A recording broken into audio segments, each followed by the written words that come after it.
Hi, hello, and welcome back to Cricstatic Season 3, powered by Wannabe. I'm the show host who brings you the most, Tasmai Krishnan. Once again, extremely elated to welcome you all back to my podcast. And I must say, my excitement is palpable for the game I'm going to talk about. Of course, it's the Chennai Super Kings versus the Royal Challengers Bangalore. Once again, I'm in my yellow jersey supporting the Chennai Super Kings as always. And I must say, this game it's the defining game for the Chennai Super Kings more than the Royal Challengers Bangalore, despite the fact that Chennai Super Kings is probably 25 times more established than the Royal Challengers Bangalore with regard to silverware. But I must say, it's because if the Chennai Super Kings squander against the Royal Challengers Bengaluru and lose this game, then what it could mean is that it's probably Thala's last game in the IPL for the Chennai Super Kings, and we wouldn't want his Swanson game to be at the Chinnaswamy. Ideally, in a utopian world, you would like for it to be at the Chepauk and hopefully with a title in his hand. But the Royal Challengers Bangalore are here to play spoil sport, and I must say, even the weather is too, because at 7 p.m. tomorrow IST, they're predicted for 90% rainfall precipitation. So from various weather reports, so it looks highly unlikely that the match would go on for 20 overs. But if there is no result, it's going to be the Chennai Super Kings will go on to make it to the playoffs. Yes. But anyways, coming back to track, I must say the surface. Let me first address the surface. I'm doing a pre-match review after a long gap, but this game demanded for me to do both a pre-match and a post-match review, regardless of the result. And the surface is always at the Chinnaswamy been a batter's paradise. But at the first half of the game, the ball tends to grip a little bit. It really doesn't come onto the bat as of sorts.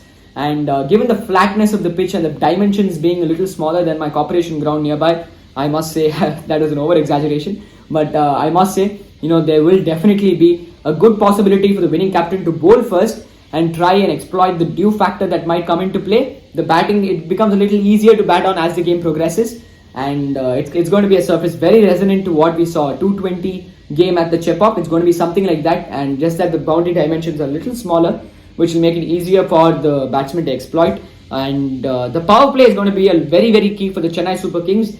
And that's because, once again, Rachin Ravindra and Ruturaj Gaikwad both have not had the greatest of starts. Rachin Ravindra showed a glimmer of hope the previous game after a dismal IPL, in all honesty, given the hype that was generated. But it's a justifiable IPL for the price tag.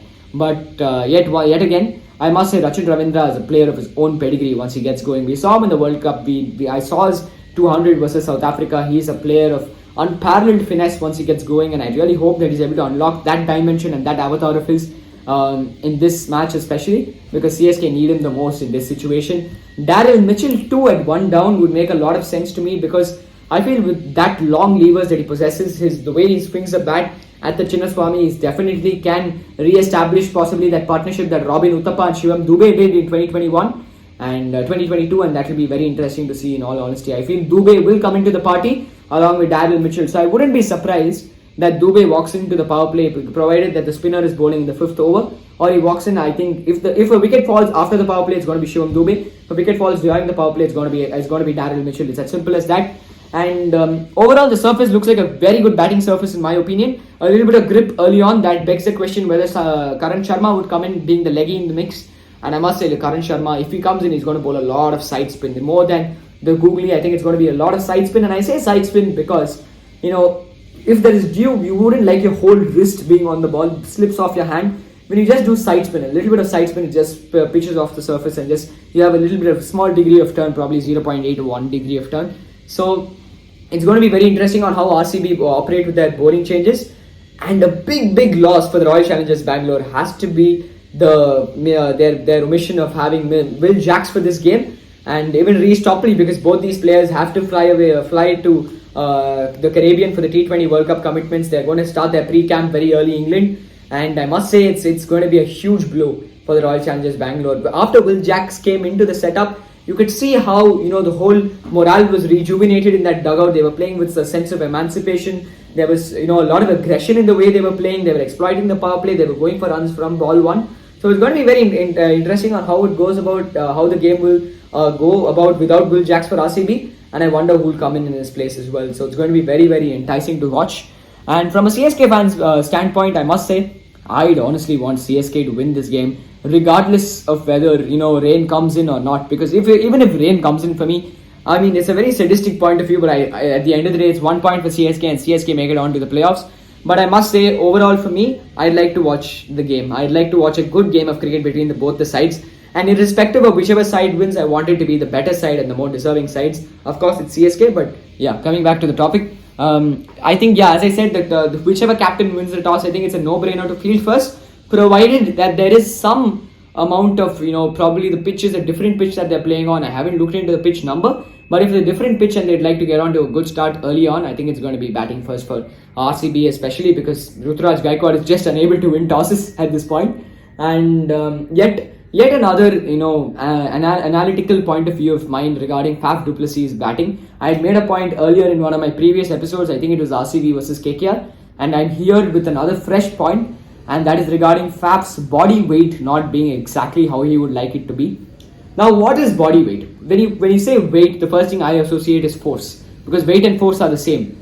Now, when you look at the way Faf du Plessis is batting in this IPL, he's cutting the ball, but he's cutting it away from his body. He's cutting it with his body weight is falling towards the left-hand side. The bat and his arms are getting stretched towards the right-hand side.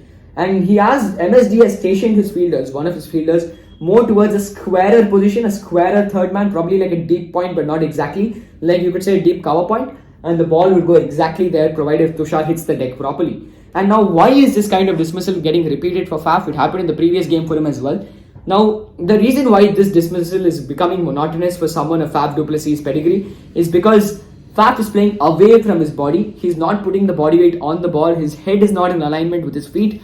So when he's cutting the ball, what is happening is he's here, his head is facing the bowler, and his eyes are looking towards his bat. His arm is stretching away from his body weight that is falling forward, and at the same time his shoulder is moving backwards. So there's absolutely zero alignment. And when he cuts the ball, it's coming all the way until here, and that explains the shoulder strains as well for him. So the ball is going straight to the hands of the fielder. So it's very interesting on how this is happening, and I went through a lot of videos to analyze this. And in fact, one of my colleagues who had joined me for the T20 World Cup review as well, Sai Krishna, watch that review if you already haven't. It's a fantastic review, a lot of appreciation for that. Thank you once again to everyone. And he told me that because of the way Faf holds the bat as well, this could be a possibility. Because most of the batsmen like holding the bat closer. You have both your hands closer to the bat handle so that you can play the unconventional shots as well. You can go down to sweep quicker. But Faf has a longer bat. He holds it like this. So for him to go down and play the scoop shot, there's a lot of time that gets exhausted, and that's why he has to premeditate it much before the others. He has to premeditate it, and while cutting the ball, he's not able to put his body weight behind, because then your arm gets locked and the ball will not be able to travel the distance. And I wouldn't be surprised if Faf gets out cutting the ball, lofting it straight to the deep fielder. And I wouldn't be surprised if Virat gets out pulling the ball straight to deep square leg, a little finer maybe, so that the ball, Tushar can bang it into the surface. Just a few observations that I have made. Do you agree with it? Do you feel it was a little too much? You can let me know in the comment section. And that brings me on to the predictions part of it.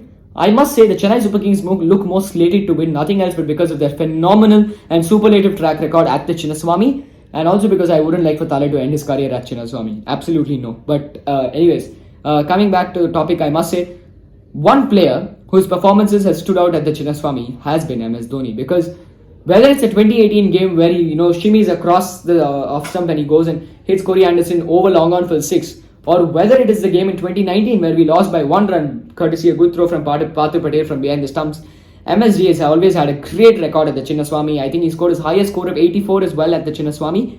So I wouldn't be surprised if MS comes out and does this in good fashion. So will he be promoted up the order? You can always let me know in the comment section. And Rachin Ravindra is going to be very key for the Chennai Super Kings. And so is going to Mohammad Siraj. And I say this because Siraj and left-handers is a match made in heaven. The way he bowls to left-handers, I don't think any other Indian bowler bowls as well. Jasprit Bumrah, in my opinion, is a league above the bowlers at this rate and at this point. And I must say, the way Mohammad Siraj is bowling, whether it's the Lord's Test in 2021 where he got Sam Curran for the king pair and Moeen Ali caught it at the slip shot to the wicketkeeper, I'm not too sure. I still remember that spell. He was bowling from around the wicket and he was just getting the seam over the wicket, and both of them being left-handers. He was just getting the seam to angle away courtesy of some good finger movement. And I have a feeling he's a very lethal asset against left-handers. We saw that against Sri Lanka as well, his favourite team to bowl against. And I wouldn't be surprised if he brings out that angle once again against Rachin Ravindra, who has looked a mediocre player against the ball that is bowled on a length and targeted on the body, when the line is on the body, Rachit Ravindra has cramped for room, playing shots and it goes up in the air. So I wouldn't be surprised if that's the plan to Ravindra. But anything full on the on the leg stump coming inside, there's no better player than a left-hander, type of player than a left-hander, just flicking the ball for 6 over the square leg fence. So it won't be a surprise to me if they try to exploit that angle, or if Siraj would try to bowl the beaming out swinger with a second slip and try to get the edge as well. And who holds key for Chennai Super Kings? It's going to be Ruturaj Gaikwad. It's got to be Ruturaj Gaikwad. If Ruturaj Gaikwad gets going, there's no better player than him. I would say he's the better aggressor than Shivam Dube once he gets going. So I'd like to think that Gaikwad has got to rediscover his attacking game. And last game he showcased a lot of temperament and maturity, made everyone else bat around him because he didn't want another debacle or a downfall of wickets. And it was truly phenomenal to see the maturity that he showcased. So I wouldn't be surprised once again if he comes back with that kind of a demeanor. And but in a more aggressive fashion. In aggressive fashion with a calm demeanor is possible. We have seen MSD helm that as well, so it won't be a surprise at all. And reacting to the next, analyzing the next, tactical ploy for RCB to get Shivam Dube out would be bowl the spinner, but but what he probably could do is what Rahul Chahar did to Dube, rush him into the shot. Bowl it on the good length and try to hit his back pad. I think that's the only way you can probably get Shivam Dube out with using a spinner. And from the other end, you can probably bring in a pacer and not the short ball because Dube's long levers will clear the boundary for sure. You've got to be a little pacey on the middle stump. I think Siraj will be able to do that once again. Pacey on the middle stump, get the ball to go up and get the catch is the only way probably. I'm looking for a way forward to get Shivam Dube out. But I think the highest scorer of this match will be Shivam Dube or Daryl Mitchell. And nothing else, but this is under the assumption that small boundaries, long levers, great bat swing, lot of power, sixes equals more runs. And I must say, Dube with that bat swing, Daryl Mitchell with that even better bat swing, and both of them with the muscle power that they possess, being scrawny lads, it's going to be easy for them to clear. So it's definitely going to be interesting how the ground dimensions, and how the RCB bowling variations will, come hand in hand, because Fab du Plessis' captaincy has looked a little under par this IPL, and I want to see what he brings down to the table this time as well. So especially for this particular fixture being a high pressure game, a high octane thriller is what I'd expect, until and unless Rails plays a spoilsport. But anyways, I really hope that we get to witness an enticing game of cricket, because at the end of the day, whether it's CSK wins or whether RCB wins, we all would like to spectate a game of cricket, and it's largely unfair for the fans who bought their tickets from all the way from Chennai and go to Bangalore to watch the game. Moreover, the Bangalore fans who set their ambitions on yet another trophy, which won't happen. And let's see how this match really pans out. I'm really excited for the game, and in my opinion, the winner would be the men in yellow. And I just can't probably comprehend the fact that Thala will not get his swan song at Chepauk, despite the number of times that he has bestowed unparalleled amount of love towards the fans in Chepauk and at Chennai. And it just doesn't feel right for him to not walk off without a trophy after giving so many trophies to the franchise. So it's going to be a really, really interesting game tomorrow. And the reason I'm publishing this review early is so that you all can share this to many more like-minded people. I've got another exciting contest like my headphones contest coming up as well. So stay tuned for that if you'd like to win a free pair of... Exactly, this is exactly what I'll be reading through my next shot. So please do stay tuned for that as well. And I think I've touched upon the facets that I had to. CSK winning, Thala's unparalleled fandom, RCB losing yet another title, and also RCB having a chance. So once again, thank you so much for tuning in to this episode of Cricstatic, all in fun and jokes, and I'm really looking forward to a crackerjacker of a game, as Ravi Shastri would put it. And I have a feeling that the outfield too would be a tracer bullet. So let's hope that the game will live up to the hype, and hopefully we get a good game of cricket, and weather doesn't play a spoil sport. Once again, thank you so much for tuning in.